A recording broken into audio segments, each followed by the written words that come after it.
कब से शुरू हो रहा है चतुर्मास, जानिए इसका महत्व और नियम। नमस्कार, मैं हूं संगीता और आपका 108 United news channel lead India में स्वागत है। देवशयनी एकादशी से लेकर कार्तिक मास के शुक्ल पक्ष की देव उठनी एकादशी तक के वक्त को चतुर्मास बोला जाता है। शास्त्रों में चतुर्मास की खास अहमियत मानी गई है। प्रथा है कि इसके चलते जगत के पालनहार प्रभु श्री विष्णु 4 महीने के लिए विश्राम के लिए क्षीर सागर में चले जाते हैं। इसी के साथ सभी मांगलिक कामों पर प्रतिबंध लग जाता है।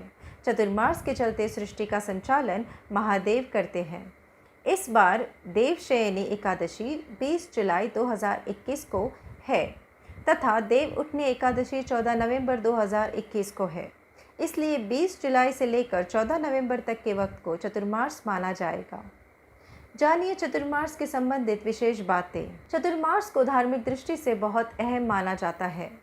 इस वक्त को पूजा पाठ तथा पुण्य कार्यों के लिए सर्वोत्तम माना जाता है।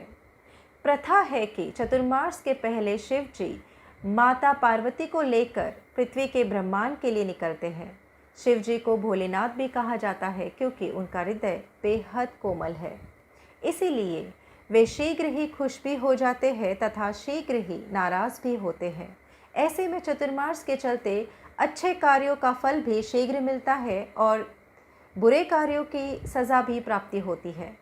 इसीलिए चतुर्मास के चलते आध्यात्मिक कार्य करने के लिए प्रेरित किया जाता है।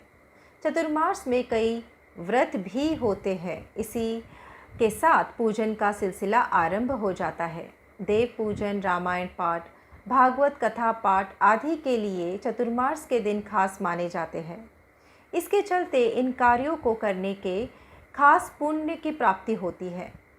इसके अतिरिक्त धर्म, कर्म, दान आदि करने के लिए भी ये समय सर्वोत्तम माना गया है। विवाह, मुंडन, सगाई, गृह प्रवेश आदि का आयोजन चतुर्मास के चलते नहीं किया जाता है। परंपरा है कि इसके चलते जगत के पालनहार प्रभु श्री विष्णु योग निद्रा में होते हैं। इस कारण उनका आशीर्वाद नहीं मिल पाता। देव उठनी एकादशी पर ईश्वर के जागने के पश्चात इन शुभ कार्यों का आरंभ फिर से हो जाता है। चतुर्मास के चलते वर्षा काल रहता है। ऐसे में कई प्रकार के कीड़े मकोड़े पनपते हैं। ऐसे में जल से जुड़े रोगों से बढ़ने की आशंका बढ़ जाती है। हरी पत्तेदार सब्जियां बैक्टीरिया के संक्रमण से ग्रसित हो जाती है। इसीलिए सब्जियों को अच्छे प्रकार से धोकर ही खाना चाहिए। वर्षा काल में पश्चात पाचन शक्ति बहुत कमज़ोर हो जाती है। ऐसे में खान पान को लेकर भी विशेष नियम बनाए गए हैं। इस पीरियड में हल्का आहार ही खाने का सुझाव दिया जाता है तथा हरी सब्ज़ी, पत्तेदार सब्जियां ज़्यादा से ज़्यादा खाना चाहिए। पानी भरपूर मात्रा में पिए तथा दूध व दही के सेवन से परहेज़ करें। चतुर्मास के चलते शरीर के अच्छे स्वास्थ्य को बनाए रखने के लिए योग करने की बात भी कही गई है। महर्षि पतंजलि द्वारा बताए गए अष्टांग योग यम, नियम, आसन, प्राणायाम, प्रत्याहार, धारणा, ध्यान तथा समाधि है।